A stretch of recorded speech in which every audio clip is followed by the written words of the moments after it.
soon to theaters.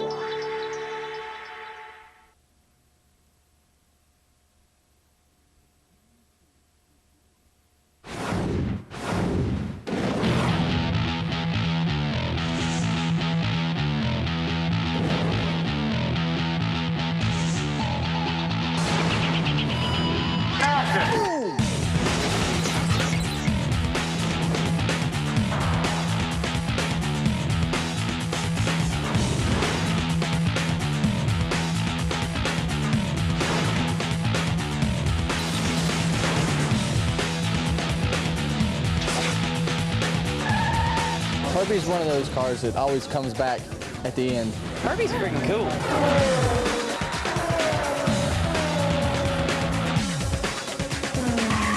Can't believe this cat's run as good as he's running. It's fun. It's a lot of fun.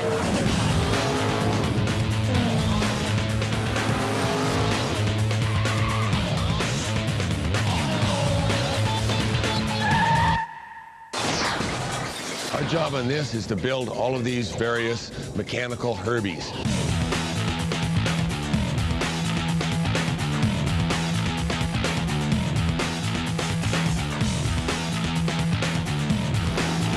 He starts out a junkyard Herbie, then he goes to a street racer, all fixed up sort of Herbie, and then he goes to the demolition derby, and then finally he comes back as NASCAR Herbie.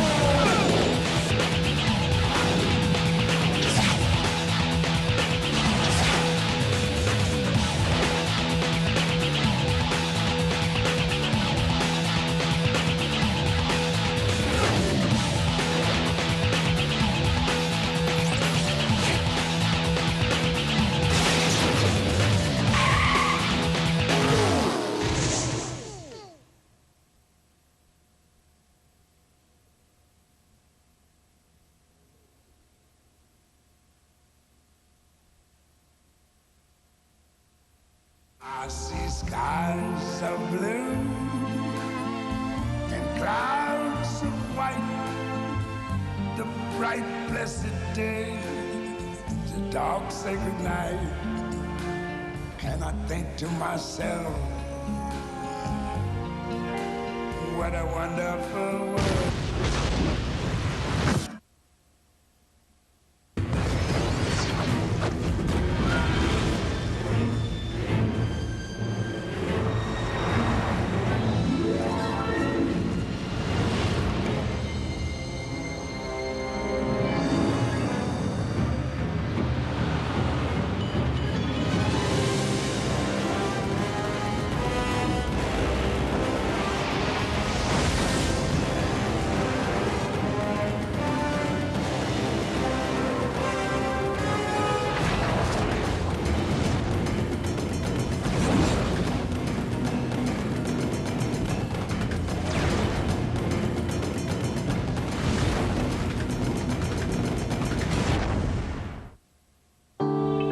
Coming soon to own on DVD and video.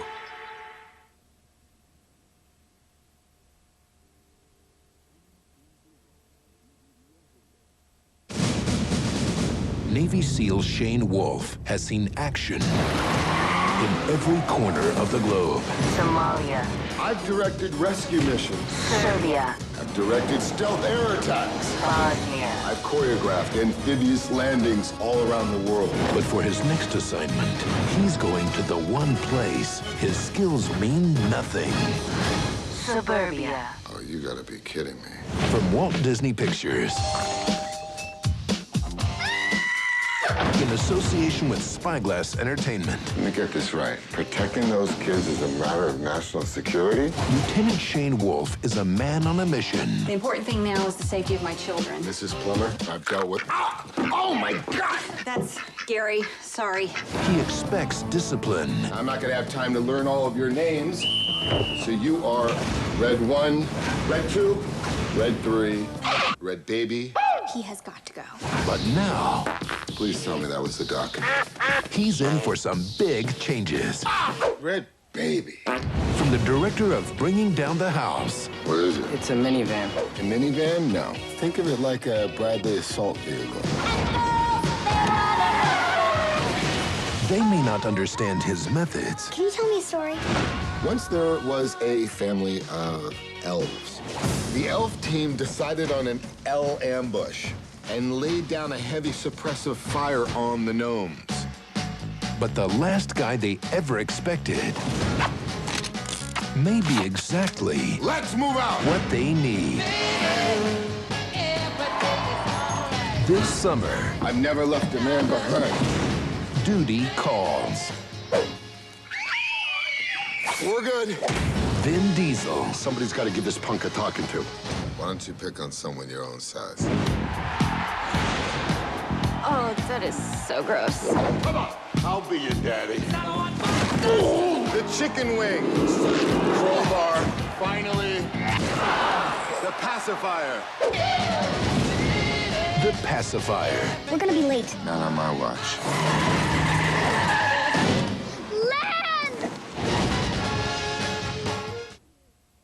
What's your real name? I'm gonna kick your ass. She can be anyone she wants. Anytime. Anywhere. Who will she be? I've got nothing to lose. Every week. Jennifer Garner, Alias, only on ABC. And now, our feature presentation.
How do you do, ladies and gentlemen? This is Orson Welles. I'm speaking for the Mercury Theater, and what follows is supposed to advertise our first motion picture. Citizen Kane is the title, and we hope it can correctly be called a coming attraction. It's certainly coming to this theater, and I think our Mercury actors make it an attraction. I'd like you to meet them. Speaking of attractions, well, the chorus girls are certainly an attraction. But frankly, ladies and gentlemen, we're just showing you the chorus girls for purposes of ballyhoo. It's a pretty nice ballyhoo. But here's some of our real Mercury people. This is the first time you've seen most of them on the screen. Hey, give Joe a little light. Thanks. Now smile for the folks, Joe. Smile. Joseph Cotton, ladies and gentlemen. That's it. Joseph Cotton. I think you're going to see a lot of him. Here's Ruth Warwick, whom I know you love. Ruth. Look at the camera, Ruth. We caught Ruth with her hair up. And here's somebody you've all heard on the radio, so I don't have to tell you he's wonderful. Ray Collins. Dorothy Comingore is a name I'm going to repeat. Dorothy Comingore. I won't have to repeat it much longer. You'll be repeating it. And here's George Coulouris, who's a grand actor. I'll say that name again. George Coulouris. Watch it. Here comes Everett Sloane. Look out, Everett. Oops. Everett Sloane, ladies and gentlemen. He isn't necessarily a comedian. And here's one of the best actresses in the world, Agnes Moorehead.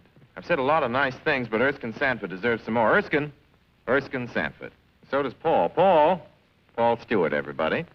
Citizen Kane is a modern American story about a man called Kane, Charles Foster Kane.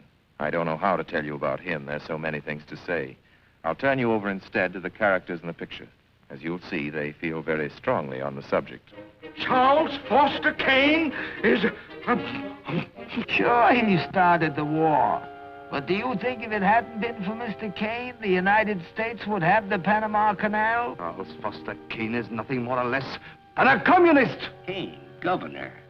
Listen, when the voters of this state and Mrs. Kane learn what I found out about Mr. Kane and a certain little blondie named Susan Alexander, he couldn't be elected dog catcher. I'm going to skin Mr. Charles Foster Kane alive. I'm going to marry him next week at the White House. Emily, I hear you've been stepping out with Charlie Kane. Of course I love him. I gave him $60 million. Well, of course I love him. He's the richest man in America. That's what all the girls say about him at first. But you know, I can't help but admire him. He's crazy. He's wonderful. Ladies and gentlemen, I don't know what you'll think about Mr. Kane. I can't imagine. You see, I play the part myself. Well, Kane is a hero and a scoundrel, a no-account and a swell guy, a great lover, a great American citizen, and a dirty dog. It depends on who's talking about him. What's the real truth about Charles Foster Kane?